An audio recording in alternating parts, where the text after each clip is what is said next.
Hello and welcome back to my blogcast. On this episode, we will be talking about the infamous Black Dahlia and how she was found and everything that goes around her unsolved case.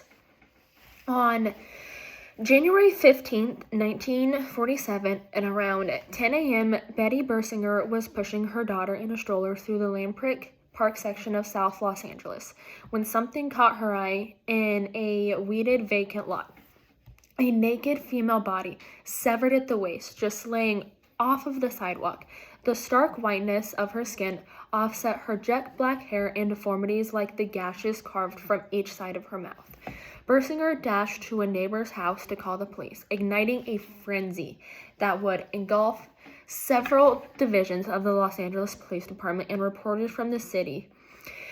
Relentless competitive newspapers laid the groundwork for what became one of the country's most famous unsolved cases. An autopsy found that the victim had perished from repeated blows to the face and the subsequent blood loss, the torso's by division, and other mutilations, at least coming after she was already dead. As for her identification, an addition at the examiner suggested sending her fingerprints to Washington, D.C., where they could be relayed to the FBI. By the evening of January 16th, authorities had matched her prints to those of 22-year-old Elizabeth Short, who previously worked at an army base in California and once had been arrested for underage drinking. A phone call to Short's mother in Massachusetts brought more information about her background, while inquiries in nearby Long Beach uncovered the hook that became a staple of the front page. The victim was known among friends as the Black Dahlia, a nod to her taste for black dresses and previously year crime film The Blue Dahlia. Well, seemingly making headway in the case, investigators apprehended married salesman Robert Red Manley, who met Short in San Diego and dropped her off at LA's Baltimore Hotel on January 9th, the date of her last sight. Manley later identified one of the victim's shoes and a purse found near the crime scene, but his alibi otherwise checked out and he was cleared of any wrongdoings. In the late January, an envelope labeled with cutout words and the phrase, "Heaven is here," arrived at the examiner's office.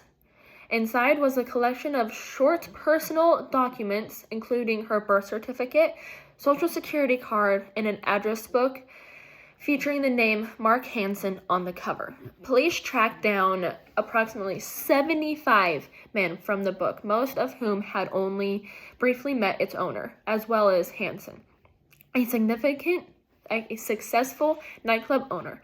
Hansen confirmed that Short had crashed at his home, an explanation that fit with her developing profile as a drifter who relied on the sympathy of others, and he was also soon crossed off the suspect list. Meanwhile, authorities found themselves sifting through copycat letters from the alleged killer, listening to bogus confessions and following up on other crimes that potentially related, including the Red Lipstick murders on February 1974, but inevitably found themselves back at square one. They got this letter that said, I will give up in Black Dahlia and Dahlia's killing if I get 10 years. Don't try to find me. A new lead emerged from the following year from a former LA resident, Lisa Dillon. Then, living in Florida, contacted the police department about an acquaintance who may have murdered Short. Believing Dillon to be the actual killer, who, with a split personality, LAPD psychologist Dr. Joseph Paul DeRiver lured him west, and a member of the department's notorious gangster squad detained him to get a confession. They unfortunately did not get a confession from Dylan, who created a lawsuit against the city, and that was launched in 1949. Unfortunately, to this day, the Black Dahlia case is still unsolved. No one truly knows who murdered Elizabeth Short or why she was murdered in the first place. It's sad that another 20-year-old in Los Angeles was killed and went unsolved. That is it for this episode of my blogcast.